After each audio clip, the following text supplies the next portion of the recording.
আজকে আমি আপনাদের বলবো একটা এনজিওর সত্যি ঘটনা। কলকাতার একটা ছোটোখাটো এনজিও, সেখানে 7-8 জন মিলে এনজিওটাকে চালাতো। তাদের মধ্যে একজন ছিলেন রান্নার লোক। বহু বছর ধরে তিনি রান্নার কাজ সামলে আসছেন। বিশেষ কিছু কারণের জন্য তাদের অফিসের জায়গাটা চেঞ্জ করতে হয়। তাদের জায়গাটা পরিবর্তন করার পর অদ্ভুতভাবে কিছু ঘটনা ঘটতে থাকে। এনজিওর যেই রান্নার লোকটা ছিল, তিনি রাতের বেলায় এনজিও অফিসের পাহারায় থাকতেন।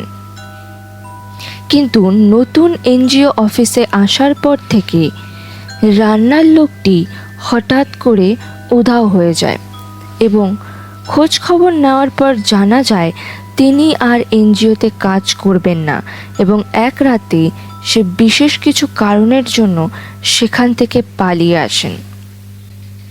তারা কেউই রান্নার লোকের কথায় বিশ্বাস করেননি। এরপর যতবারই রান্নার লোক রাখা হয়, একে একে তারা কাজ ছেড়ে পালিয়ে যেতে থাকে। ওখানে যেই মানুষ যায় রাতে পাহারার জন্য, সে অটোমেটিকভাবে সেই এরিয়া থেকে পালিয়ে যায় এবং ভুলেও সেই অঞ্চলে আসেন না। এবং তাদের সবার মুখে একই ঘটনা শোনা যায়। ঘটনার বিচার করতে সেই এনজিওর 7-8 জনের মধ্যে থেকে 2 জন লোক সেই এনজিওতে রাতের বেলা পরীক্ষা করার জন্য সেখানে থাকার সিদ্ধান্ত নেয়।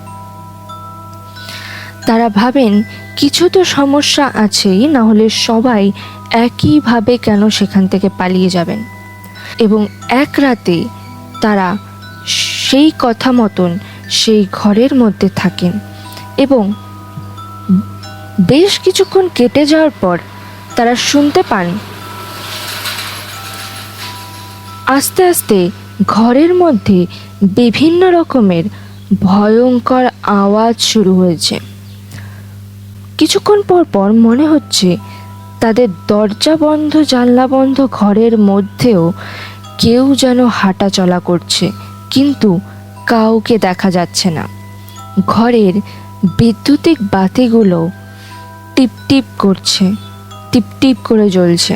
তাদের মনের মধ্যে ভয়ের সঞ্চার হতে থাকে এবং ঘরের বাইরে মনে হচ্ছে অনেক মানুষের আনাগোনা। একজন নয়, যেন বহু মানুষ সেখানে হাঁটাচলা করছেন এবং গুনগুন করে কথা বলছেন। এত বিশ্রী শব্দ হচ্ছে, মাথা যন্ত্রণায় তাদের কান ফেটে যাওয়ার অবস্থা। তারা সেই ঘর থেকে পালিয়ে বেরিয়ে আসেন দৌড়ে এবং যে যান নিজেদের বাড়িতে চলে যান সেই দিন রাতের বেলাতেই। পরে সেই অফিসের যেই পুরনো মালিক ছিলেন, তাকে জিজ্ঞাসা করা হয় এই ঘরে কোনো সমস্যা তো আছে নাকি, কিন্তু অফিসের মালিক সম্পূর্ণভাবে সেটিকে অস্বীকার করেন।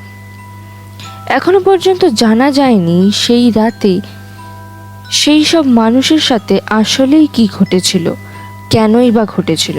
এগুলো আদৌ কোনো অপ্রাকৃতিক কার্যকলাপ নাকি কোনো মানুষের ষড়যন্ত্র? এই ছিল আজকের ঘটনা। দেখা হচ্ছে পরবর্তী ঘটনায়। ততক্ষণ ভালো থাকুন, সুস্থ থাকুন। মধ্যরাতের তরফ থেকে আপনাদের অনেক অনেক ভালোবাসার শুভেচ্ছা রইল।